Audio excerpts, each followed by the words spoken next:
নমস্কার। Lost and rare রেসিপিসে অতি প্রাচীন বা বিরল রান্নার যে সিরিজ চলছে তার আরও একটি পর্বে আপনাদের সবাইকে স্বাগত জানাই। এই সিরিজে কিন্তু বাংলার মাটি ছেড়ে আমরা পাড়ি দিয়েছি অন্যান্য রাজ্যেও। আগেই এনেছি উড়িষ্যার একটি পদ, মাছের চুচচুড়া। এবার পাড়ি দেব দ্রাবিড় ভূমিতে। এই রান্নার কিন্তু ইতিহাসই এই রান্নাকে স্থান করে দিয়েছে এই সিরিজে। কারণ এই রান্নাটি কেবলমাত্র এক শতাব্দী নয়, বেশ কয়েক শতাব্দী প্রাচীন। এই রান্নায় আছে ভিনিগারের ব্যবহার।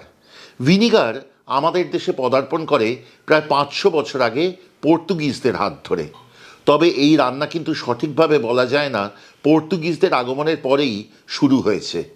হয়তো দক্ষিণ ভূমির লোকেরা, বিশেষত মালায়ালিরা এই রান্না তারও আগে করতেন, এবং তখন কিন্তু করতেন তেঁতুল দিয়ে।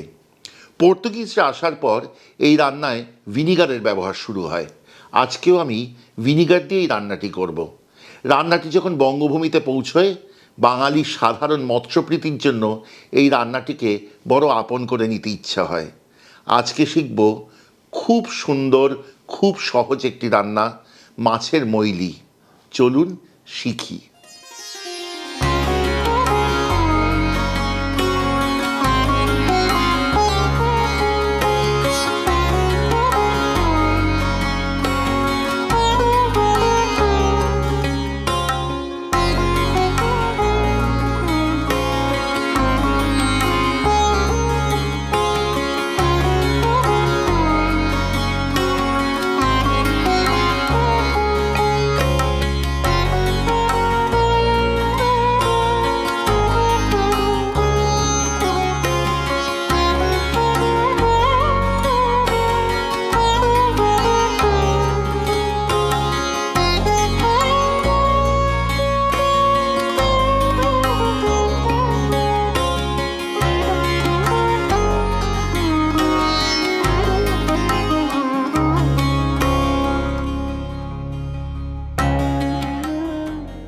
প্রথমেই বলি, এই রান্নার এমনই মহিমা যে এ কিন্তু কেবলমাত্র দাক্ষিণাত্যে সীমাবদ্ধ থাকেনি।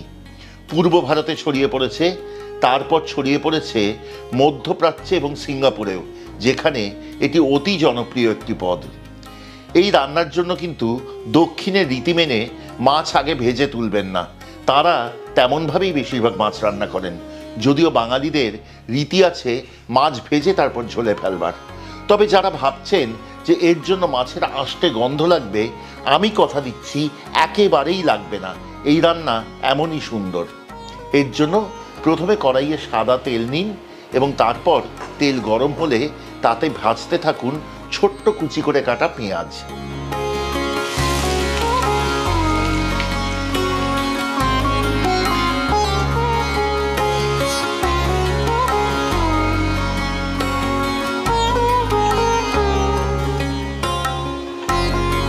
পেঁয়াজে হালকা রং ধরতে শুরু হয়েছে।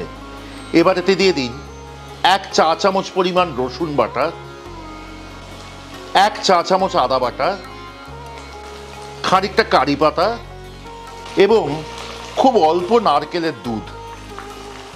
এবার রান্নাটি কষান ততক্ষণ যতক্ষণ না নারকেলের দুধ পুরোপুরি মিশে গিয়ে তেল ছেড়ে দেয়। নারকেলের দুধ পুরোপুরি মিশে গিয়েছে।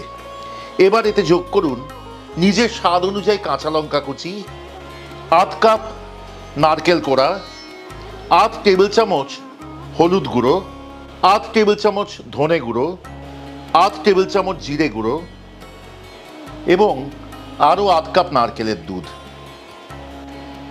এবার রান্নাটি আবার কষাতে থাকুন ততক্ষণ যতক্ষণ না মশলা ভাজা হয়ে তেল ছেড়ে দেবে।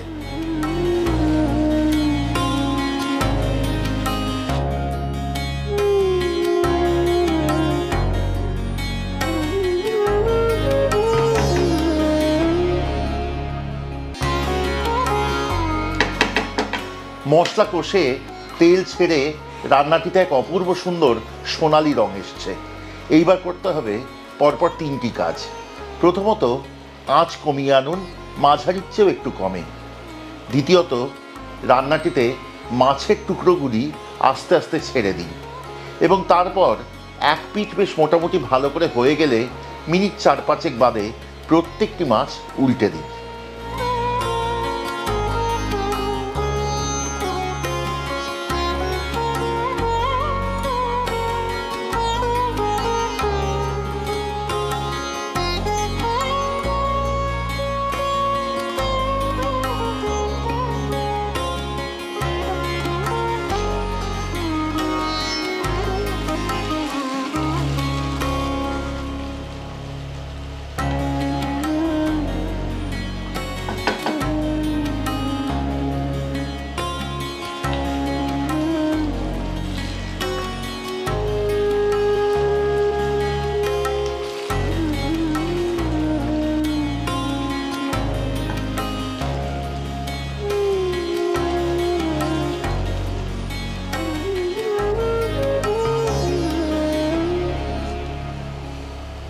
মাছগুলি উল্টে দিয়েছি, 3-4 মিনিট হয়ে গেছে।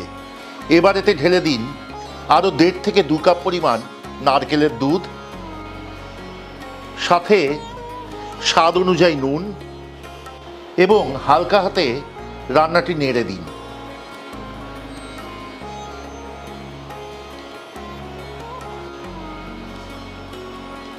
আঁচ কম রেখে এই সময় মাছ ফুটতে দিয়ে রান্নাটি ঢাকা দিন। এই সময় কিন্তু মাছ সুসিদ্ধ হবে এবং কথা দিচ্ছি একদম মাখনের মতো মোলায়েম হয়ে যাবে। যতক্ষণ মাছ ফুটছে আপনাদেরকে বলি কেমন লাগছে আজকের এই পর্ব। অতি ঐতিহ্যশালী এই মিন মৈলি, এছাড়াও আমাদের চ্যানেলের অন্যান্য পর্বগুলি দয়া করে আমাদের কমেন্টে লিখে পাঠাবেন। যদি ভালো লাগে সাবস্ক্রাইব করে সঙ্গে থাকবেন, খুব আনন্দ পাবো। এবং যদি মনে করেন আমাদের চ্যানেলের সব রান্নাগুলি বেঁচে থাকবে আমাদের ঐতিহ্য হিসাবে, তাহলে শেয়ার করতে ভুলবেন না নিজস্ব প্রিয়জনের সাথে। এভাবেই কিন্তু একমাত্র এইসব রান্নাগুলি বেঁচে থাকবে। যদি মনে করেন আমাদের চ্যানেলের সব রান্নার নোটিফিকেশন প্রথম পৌঁছবে আপনাদের কাছে, তাহলে অবশ্যই বেল আইকনটি টিপে দেবেন। এবং আমাদের সাথে যোগাযোগ করতে চান তাহলে যোগাযোগ করুন হোয়াটসঅ্যাপ বা ফোন কলের মাধ্যমে 6291834357 এই নম্বরে। এই নম্বরেই কিন্তু আমাদের থেকে খাবারও অর্ডার করতে পারেন।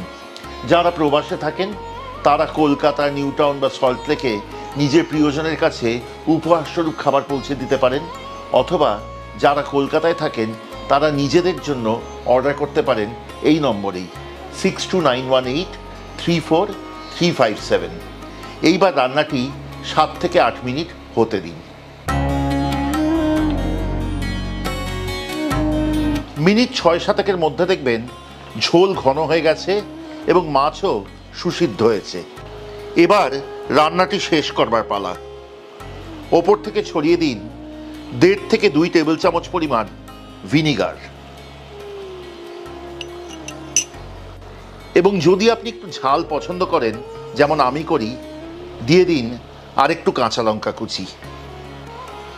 খুব সাবধানে নাড়িয়ে নিন, কারণ মাছ সুসিদ্ধ হয়েছে। এই রান্না পরিবেশন করবেন গরম ভাতের বা পোলাওয়ের সাথে।